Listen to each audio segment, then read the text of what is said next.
तो दिल्ली से बड़ी खबर सामने आ रही है। इसी ने चुनाव की तारीखों का ऐलान कर दिया है। महाराष्ट्र में एक, झारखंड में 2 चरण में होगा चुनाव। 23 नवंबर को आएंगे नतीजे। झारखंड में 13 और 20 नवंबर को होगी वोटिंग। 20 नवंबर को महाराष्ट्र में होंगे चुनाव। उपचुनाव की तारीखों का भी ऐलान हो चुका है। 13 नवंबर को 9 विधानसभा सीटों के लिए की जाएगी वोटिंग। मिल्कीपुर विधानसभा सीट पर अभी उपचुनाव नहीं किया जाएगा।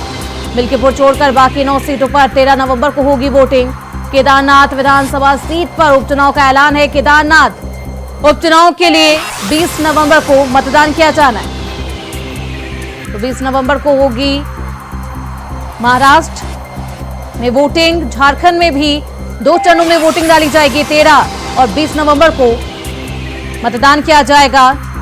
वहीं 23 नवंबर को चुनाव के नतीजे आएंगे। उपचुनाव की तारीखों का भी ऐलान किया जा चुका है। 10 सीटों में से 9 सीटों पर 13 नवंबर को यूपी में उपचुनाव किया जाएगा। मिल्कीपुर सीट को छोड़कर बाकी 9 सीटों पर 13 नवंबर को वोटिंग किया जाएगा, मतदान किया जाएगा 13 नवंबर को। और 10 सीटों में से मात्र 9 सीटों पर ये मतदान किया जाना है। उपचुनाव की तारीखों का ऐलान हो चुका है। केदारनाथ विधानसभा सीट पर भी उपचुनाव का ऐलान किया गया है। केदारनाथ उपचुनाव के लिए 20 नवंबर को मतदान किया जाएगा।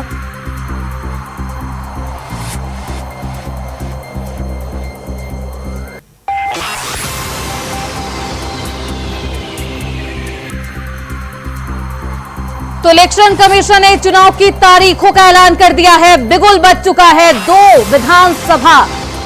2 जगह है जहां विधानसभा को लेकर चुनाव होने हैं। झारखंड में, महाराष्ट्र में। हालांकि महाराष्ट्र में मात्र 1 चरण में ही चुनाव हो जाएंगे, वोटिंग डाली जाएगी। वहीं झारखंड में 2 चरणों में मतदान को संपन्न किया जाएगा। 13 और 20 नवंबर को वोटिंग होनी है। 20 नवंबर को महाराष्ट्र में भी चुनाव किए जाएंगे। उपचुनाव की तारीखों का भी ऐलान किया जा चुका है। झारखंड एक बहुत ही समृद्ध स्टेट है, बहुत ही उसकी विरासत है और वहां पर हम फिर से अपील करेंगे कि सब वोटर्स अधिक से अधिक मात्रा में वोट दें। Schedule would be like this: Jharkhand would be in 2 phases. The date of poll, first phase would be on, date of poll would be on 13th November, and the second phase would be along with Maharashtra on 20th November. Date of poll would be 13th November and 20th November, both Wednesdays, and date of counting would be 23rd 11, that is Saturday. That all the voters of Jharkhand and Maharashtra कृपया बाहर आइए, कृपया vote करिए।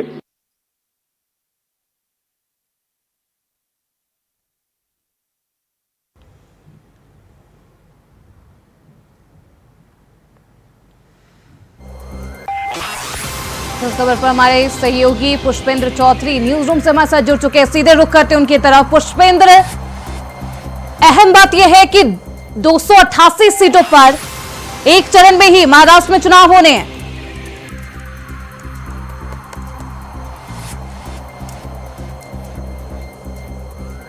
पुष्पेंद्र, आपको आवाज नहीं आ रही? तो आपको बता दें कि महाराष्ट्र में 1 चरण में चुनाव होने हैं। वहीं झारखंड में 2 चरणों में चुनाव संपन्न किए जाएंगे। वोटिंग डाली जाएगी। 13 और 20 नवंबर को मतदान किया जाएगा। वहीं 20 नवंबर को महाराष्ट्र में भी मतदान किया जाएगा, वोटिंग डाली जाएगी। 23 नवंबर को नतीजे आएंगे। दोनों ही राज्यों के विधानसभा चुनाव के नतीजे 23 नवंबर को आने हैं। बीजेपी और कांग्रेस दोनों ही सरकार बनाने का दावा ठोक रही है। हालांकि किसके दावे में दम होगा, 23 नवंबर को जनता का जनादेश सभी के सामने होगा। वहीं उपचुनाव को लेकर भी ऐलान किया जा चुका है। 13 नवंबर, 20 नवंबर और 23 नवंबर को नतीजे भी आएंगे। हमारे साथ अभय कैंतुरा, हमारे सहयोगी देहरादून से जुड़ चुके हैं। अनिल पाठक, यूपी के स्टेट कोऑर्डिनेटर, हमारे साथ जुड़ चुके हैं। पुष्पेंद्र चौधरी, न्यूज रूम से हमारे साथ लाइव है अनिल पाठक। और अजय पांडे हमारे साथ रांची से जुड़ चुके हैं। अनिल पाठक जी, जिस तरीके से उपचुनाव को लेकर सियासत यूपी में गर्म है, लेकिन मात्र 9 सीटों पर चुनाव की तारीखों का ऐलान किया गया है। मिल्कीपुर सीट को छोड़कर आखिर क्यों मिल्कीपुर को छोड़ दिया गया? उत्तर प्रदेश की 10 सीटों पर चुनाव होना था, लेकिन जो तारीखों का ऐलान हुआ है वो 9 सीट पर हुआ है। अयोध्या की मिल्कीपुर सीट पर तारीख का भी ऐलान नहीं हो पाया है। जो अंदर खाने से खबर आ रही है कि जब 2022 में विधानसभा चुनाव हुआ था तो उसमें सपा कैंडिडेट अवधेश प्रसाद मिल्कीपुर विधानसभा से विजयी हुए थे और भारतीय जनता पार्टी के जो रनर थे बाबा गोरखनाथ ये चुनाव हार गए थे। इन्होंने हाईकोर्ट में एक रिट कर रखी है चुनाव परिणाम को लेकर के। तो चर्चा इस बात की है कि ये जो अदालत में जो कोर्ट में रिट है इसको लेकर के जो इलेक्शन कमीशन है उसने मिल्कीपुर के चुनाव पर अभी तारीख का ऐलान नहीं किया है। ये एक टेक्निकल पेच फंसा हुआ है मिल्कीपुर बाय इलेक्शन को लेके। बिल्कुल टेक्निकल इशू के कारण अभी मिल्कीपुर सीट को लेकर चुनाव की तारीखों का ऐलान नहीं किया गया। पुष्पेंद्र चौधरी, क्या कुछ, क्योंकि 35 दिन का समय है महाराष्ट्र के इलेक्शन को लेकर, क्या कुछ तैयारी और साथ ही क्या कुछ सियासी इक्वेशन महाराष्ट्र में?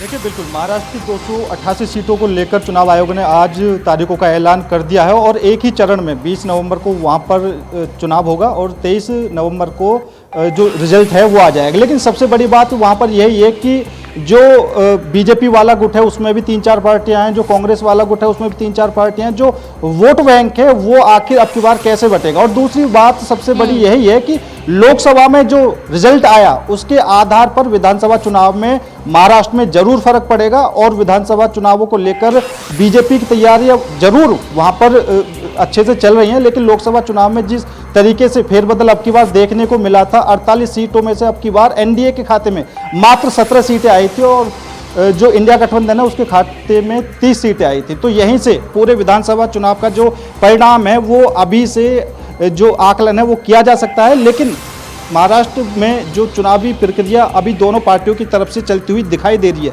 सभी लोग वहां पर अच्छे से चुनावी प्रक्रिया में लगे हुए हैं और सभी पार्टियां अच्छे से वहां पर मेहनत करने में लगी हुई हैं। लेकिन जो मैंने शुरू में बताया कि लोकसभा चुनावों का सबसे ज़्यादा इफेक्ट वहां पर पड़ेगा और हर विधानसभा में हर राज्य में उन चीज़ों का फर्क पड़ता ही है।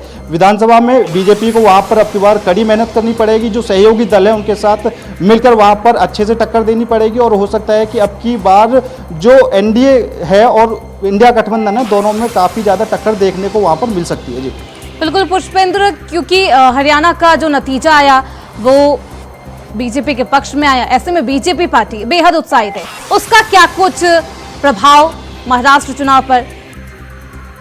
देखिए बिल्कुल, हरियाणा में जिस तरीके से अब की बार फेरबदल देखने को मिला, क्योंकि शुरू में वहां पर कांग्रेस को आगे दिखाया जा रहा था लेकिन जैसे ही फाइनल परिणाम आए तो वहां पर बीजेपी की सरकार बनी। लेकिन महाराष्ट्र की राजनीति हरियाणा से बिल्कुल अलग है, क्योंकि हरियाणा में शुरू से ही अगर कांग्रेस की बात करें तो कांग्रेस में हुड्डा के समर्थक में ही वहां पर सारी चीज़ें होती हैं, लेकिन महाराष्ट्र में ऐसा नहीं है। महाराष्ट्र में एनसीपी और जो दूसरी पार्टियाँ हैं शिंदे गुट उद्धव ठाकरे की कई चीज़ें हैं, तो वहाँ पर कई तरीके से रणनीति बनाने की ज़रूरत है। अब बीजेपी की तरफ भी शरद पवार की पार्टी कांग्रेस की तरफ है, अजीत पवार का गुट बीजेपी की तरफ है, शिंदे गुट शिवसेना का बीजेपी की तरफ है, तो दूसरी तरफ उद्धव ठाकरे कांग्रेस की तरफ है। तो यहाँ पर जो तालमेल है वो बनता हुआ नहीं दिखाई दे रहा है, क्योंकि पिछली बार विधानसभा के जब चुनाव हुए थे तो बीजेपी और शिवसेना दोनों का गठबंधन था, लेकिन कुछ दिनों के बाद ही दोनों का गठबंधन टूट गया और फिर से वहां पर जो चुनावी प्रक्रिया थी, जो सरकार बनी, कई पार्टियों ने मिलकर सरकार बनाई, तो जो गठजोड़ है, जो तोड़ जोड़ की राजनीति है वो महाराष्ट्र में काफी टाइम से देखने को मिल रही है। तो अब की बार हो सकता है कि एक तरफा जीत शायद किसी पार्टी को ना मिले, पूर्ण बहुमत ना आए, तो ये जो जोड़ तोड़ की राजनीति महाराष्ट्र के अंदर चलती रही है वो जरूर देखने को अब की बार भी जरूर मिले।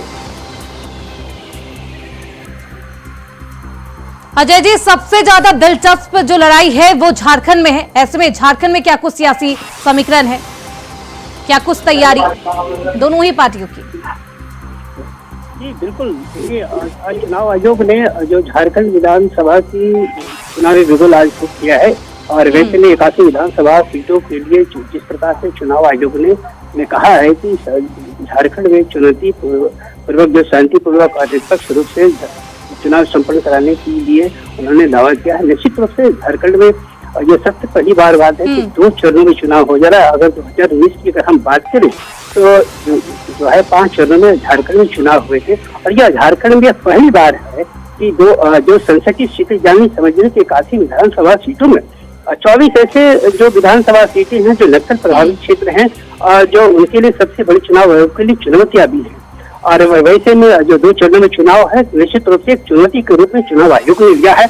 और इसके बाद लगता है कि जो इस विधानसभा चुनाव के जो परिणाम आएंगे वो निश्चित रूप से जो जन भागीदारी होगी वो निश्चित रूप से एक अलग तरीके से देखने को मिल सकता है।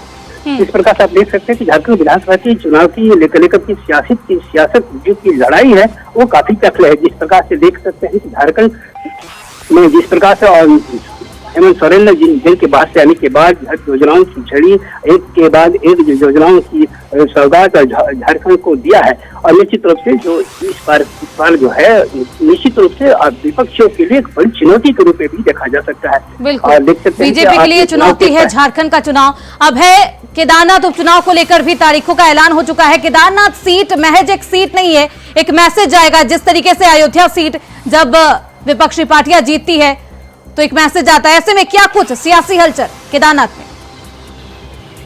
उत्तराखंड में पूरी तरीके से इस समय कह सकते हैं कि तारीखों का ऐलान होने के साथ ही जो चुनावी सरगर्मियां वो भी तेज हो चुकी है। बीजेपी और कांग्रेस अब दोनों ही दल ये कह सकते हैं कि इस चुनाव की तारीखों के ऐलान के साथ ही प्रत्याशियों के चयन को लेकर भी अपना मंथन शुरू कर चुके हैं। बीजेपी के पास और कांग्रेस के पास दोनों के पास इस उपचुनाव के लिए दावेदारों की लंबी सूची है, लेकिन दोनों ही दल इस सीट पर जिताऊ प्रत्याशियों के चयन को लेकर मंथन करते हुए नजर आ रहे हैं। चाहे कांग्रेस हो या बीजेपी हो, दोनों के पास पूर्व विधायकों की लंबी चौड़ी फेहरिस्त यहाँ पर है, दायित्वधारियों की सूची यहाँ पर है। और ऐसे में पार्टी चाहती है कि कम से कम इस सीट पर अब चुनाव को जीतने का जो काम हो वो यहाँ पर जल्द से जल्द हो और ऐसा उम्मीदवार को चुनाव मैदान में उतारा जाए जो बड़े जीत के साथ यहाँ पर चुनाव मैदान में फतेह करके आ सके। बीजेपी के लिए चुनौती इसलिए सबसे ज्यादा है क्योंकि इससे पहले बद्रीनाथ विधानसभा सीट पर जो उपचुनाव हुआ था उस सीट पर बीजेपी को मात यहां पर मिली थी और उसका पूरे ये कह सकते हैं कि पूरे देश में एक मैसेज बीजेपी के अगेंस्ट जाने का काम हुआ था। इसीलिए बीजेपी अब इस सीट को जीतने के लिए पूरे दमदार तरीके से चुनाव मैदान में उतरी है। 200 ऐसे पदाधिकारियों और कार्यकर्ताओं की सूची और उनको जिम्मेदारी केदारनाथ की दे दी गई है जो वहां पर बूथ स्तर तक की रणनीति बनाने में लगे हुए और जनता से सीधा संपर्क कर रहे हैं।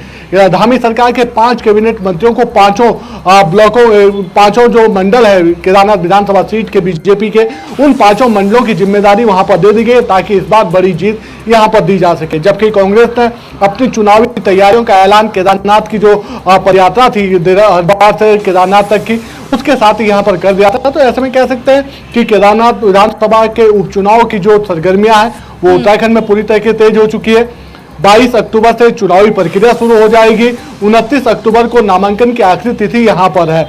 4 नवंबर को नाम वापसी की होगी और सीधे तौर पर कहें तो 20 नवंबर को इस सीट पर मतदान होगा। 23 नवंबर को मतगणना यहां पर होगी। तो ये कह सकते हैं कि चुनावी सरगर्मियां तो तेज है ही।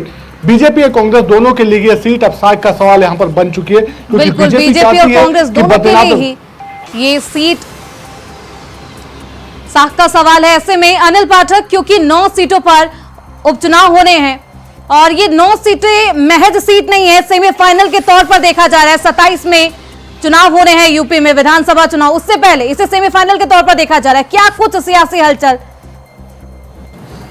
देखिए, उत्तर प्रदेश में जो उपचुनाव होने जा रहा है इसमें सीधा मुकाबला जो है वो एनडीए बनाम इंडिया गठबंधन के बीच है।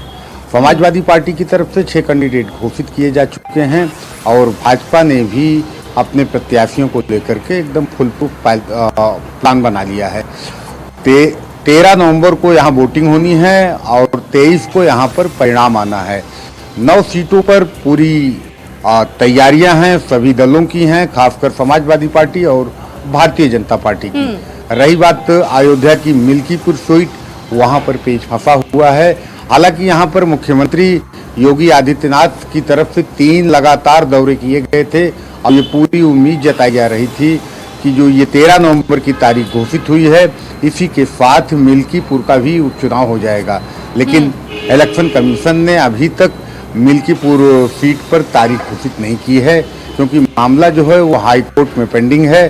तो इसलिए उम्मीद जताई जा रही है कि जल्द ही मिल्कीपुर सीट को लेकर के भी तारीख का ऐलान होगा। फिलहाल अभी उत्तर प्रदेश की 9 सीटों पर चुनाव का जो रण है वो सज चुका है। बहुत शुक्रिया अनिल जी, पुष्पेंद्र जी, अभय कैंतुरा और अनिल पाठक जी। आप लोग निगाह बनाए रखिए। तो चुनावी बिगुल बज चुका है, ऐलान जंग हो चुका है। अब क्या कुछ नतीजा आता है ये 23 नवंबर को ही पता चलेगा। जनता का क्या कुछ जनादेश आता है 23 नवंबर को, किसके सिर पर ताज सजेगा 23 नवंबर को, ये सभी को पता चलेगा। इसी के साथ इस बुलेटिन में बस इतना ही। देखते रहिए इंडिया वॉइस।